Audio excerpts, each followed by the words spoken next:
morning. I'm Stacy. I'm the family pastor at Gold Creek, and I am privileged to be able to bring our morning devotions this Friday morning. But before we get into the word, before we even get started with that, I am loving these worship songs every morning. So let's get started with another one today. I'm going to sing this blessing from our Easter service. I love this song. It reminds me of a prayer my grandfather used to recite over our family at our gatherings and holidays. I pray this brings you peace and blessing. Lord bless you and keep you, make his face shine upon you, be gracious to you. Lord turn his face toward you and give you peace.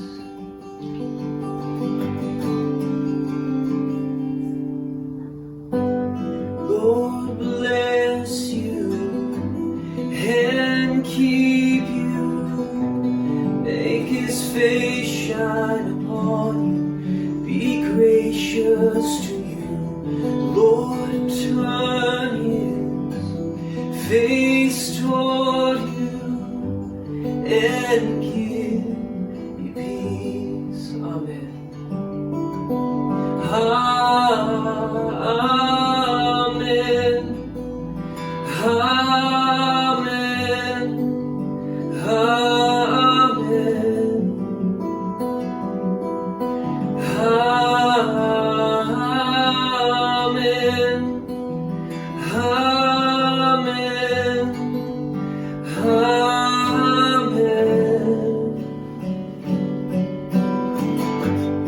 Lord bless you and keep you, make his face shine upon you, be gracious to you.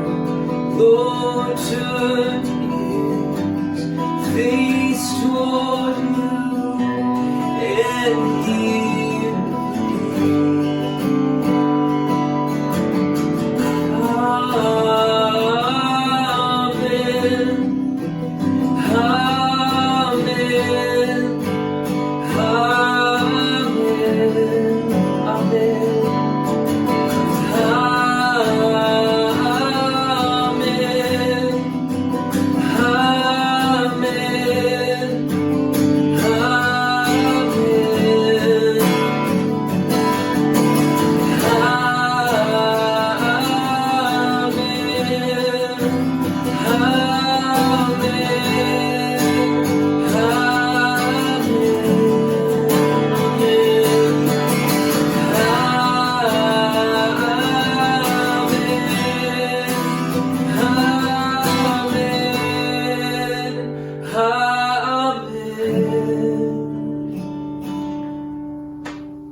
Lord bless you and keep you, make his face shine upon you, be gracious to you. Lord turn his face toward you and give you peace.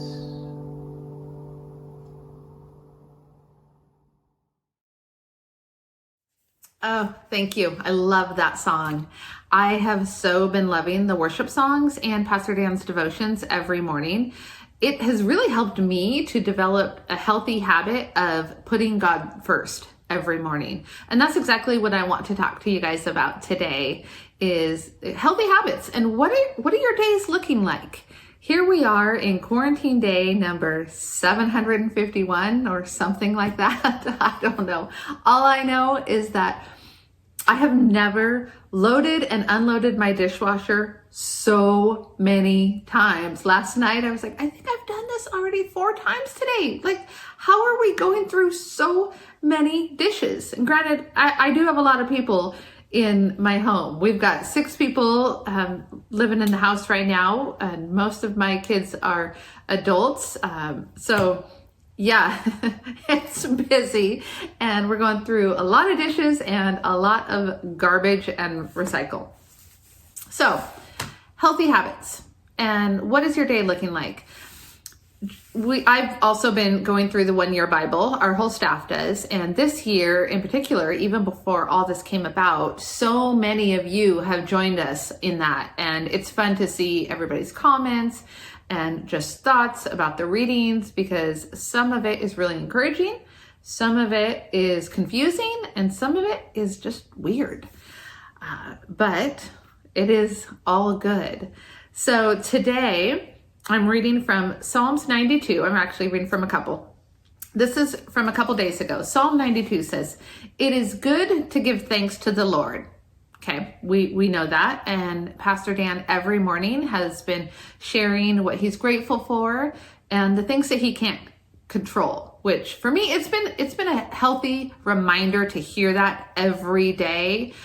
We are aware of, things that we can't control, but it's sometimes just good to hear it spoken out. But Psalms 92 continues on and says, "It is good to proclaim your unfailing love in the morning and your faithfulness in the evening." That's twice a day. He's saying, you need to acknowledge me in the morning. And then again, when you lie down to go to sleep, the faithfulness, even if it was a difficult day, the faithfulness that you saw and felt of God. Again, even in the hardships. And I'll be real honest, I've had some hard days. There's been some days when I've just cried just out of frustration, or everyone that knows me and is around me knows I am an extrovert, and a proud extrovert at that. I love people. I love gathering. I genuinely it makes me emotional thinking about it. I miss coming together as a body of Christ at church. I miss so many of you. On Easter morning, I hugged my family members like all day, because I said, if I was in the lobby at church right now, I'd be getting lots of hugs. I really missed my Alice Cross hugs that morning. So I think I made Haley hug me like extra hard a couple times. But again, in Psalm 92, twice a day, he's saying, if not more. Then in Luke 21, it says, every day Jesus went to the temple to teach. And I know you guys are thinking, okay, well, Stacy, it's Jesus. He's God. He's perfect. For him to do this every day, that makes sense. But, we're busy. We work. We have families. It says, the crowds gathered at the temple early each morning to hear him. Crowds, tons of people. There was certainly no social distancing happening there, but they chose to go to hear him preach every morning. And they had jobs, they had families, they had responsibilities, just like all of us. And they put him first. One of my favorite and most convicting verses that I often go back to at different times in my life, this was not in this week's reading, but it goes along with this, is in Matthew chapter 6. I'm going to jump to verse 33. It says, "But seek first the kingdom of God and his righteousness, and all these things will be added to you." All these things that he's referring to comes right before this, when he's saying, do not worry. Do not worry about what you're going to wear.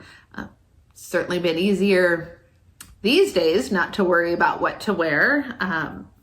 And yeah, it just makes me think I should probably put jeans on a little bit more often. It might make me stay out of the cheesecake a little bit more.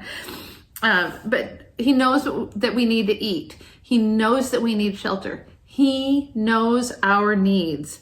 Verse 34 right after this says, "Do not worry about tomorrow, for tomorrow will worry about itself." My parents often tell me, in fact, my mom's probably watching right now, so hi, Mom. But don't borrow trouble. That comes with worrying, when we're like, well, what if this happens? Or, we get anxious about things, or what if this doesn't work out? And we don't need to borrow trouble that hasn't come about. And most of the time, the worst case scenario isn't what happens. So again, all of this comes from putting God first. These quarantine days has really helped me to just take initiative in, okay, what is my day going to look like? Because for one, I've had to redefine my job, as I'm sure so many of you have had to. Or if you've been laid off and now you're like, well, what is my purpose? Or I'm having to homeschool kids. My youngest is 17. He's one of the seniors, as I've talked about a bit before, but he has to get on a bit, but not like so many of you that have young kids that are having to, I love all of the homeschool memes that are all over social media right now, but I get that this is, it can be funny, but there are difficulties with it. I saw something recently that was, I think, from a teacher that said, when they come back next fall, we're going to teach them. We will get them caught up. This is not a time for you to worry about whether they get all of their spelling done or all of their math skills up to standard. This is a time that we could actually create some memories. This will come to an end at some point. I actually think it's going to be coming up sooner than later, but I'm an optimist, and so I could very well be wrong. But is this going to be a time that you are going to look back and think, oh, I wish I would have taken more time to just connect with the family. I wish I would have taken advantage of the time that I had at home with my kids. I wish I would have tried new recipes. I wish I would have gotten that home project done. So many of us had vacations scheduled during this time, whether it was spring break or maybe vacations that are supposed to be coming up that you've had to cancel. I know we have one coming up soon that I don't know what the status is. Again, I'm feeling optimistic, but we schedule vacations to create memories. We have all been given this unique opportunity. And I know that it looks different for everybody. I very much recognize that. But one thing is the same for all of us. This is unusual, and every one of us is affected, and we can take advantage of that. And so I want to give you my list of just some ideas. Being the family pastor, it's fun for me to think about different ways that you can connect as a family. A few of the things we've done here in my family, and some of these things I have seen many of you post about, which I'm like, oh, that is such a great fun idea. So that's my list. Pastor Dan has talked about the things he can't control and the things that he's grateful for. Pastor Alex talked about what he's grateful for. I'm going to talk about some tangible ways that we can connect and create memories during this time and put God first as well, as we've heard. So you can game times. I want to talk about a few of the games that have been good for us, for our family. I'm going to move my puppy here. I know, he's so cute. Okay, this one is an oldie but goodie. I don't know if you guys have played this, Pit. This is a loud game. This is great for, I think, all ages, elementary, high school, adults. This is a ton of fun. It's super quick, fast paced, and loud. So that's a fun one. This one here is a new one that we just got during this time, Ticket to Ride. It's a strategy game. I'd say probably junior high, high school, adults, but that's been really fun. Another one that I don't have right here handy is called Chameleon, and we got it off of Amazon a while ago.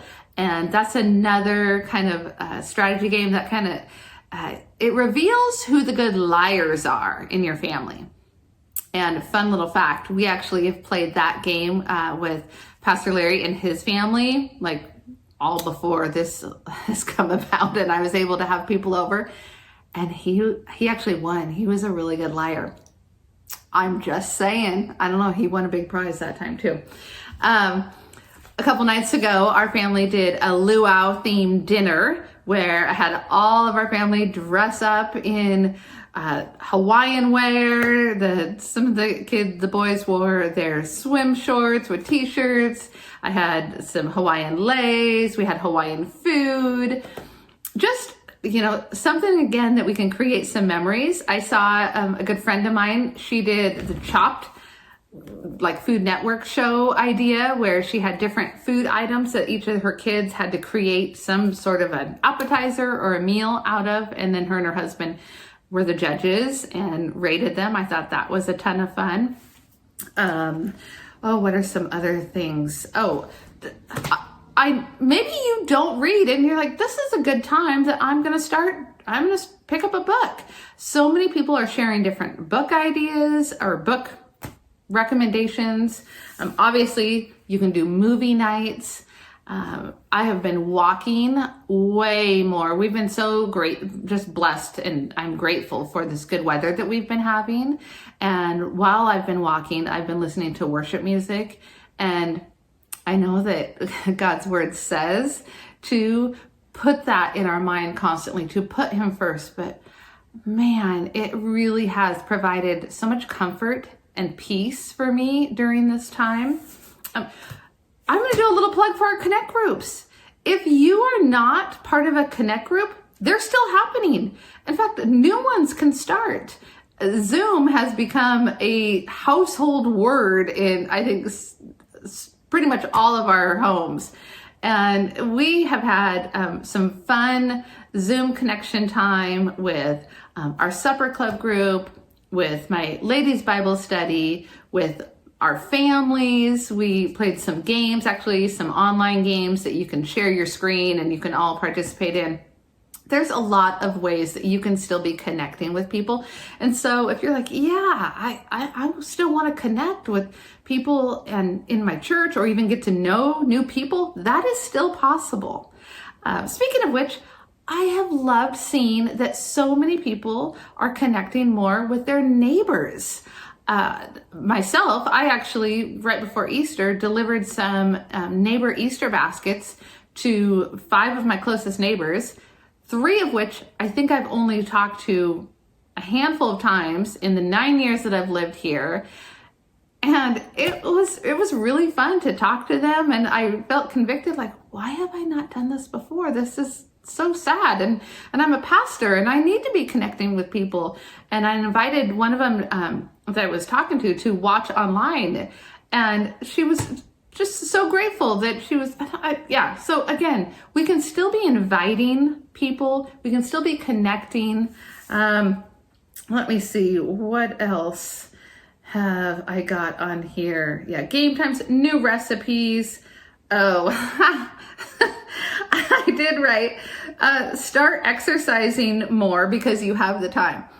I laugh because that is not something that I have implemented. That is not something I've done. Now, my daughter, Haley, really has. She started this new exercise program, and every night she asks, oh, Mom, do you want to exercise? And like, one of my excuses is, no, I don't have my contacts on. Like, I know, lame. So I am going to tell you all right now, I'm in the next week going to start exercising more. So you can reach out to me and ask me how that's going, and we'll just see. So again, thank you for joining us online this morning. I hope that you are able to create some new fun memories together as a family and with friends online. And we cannot wait to get back together with all of you. Have a great weekend.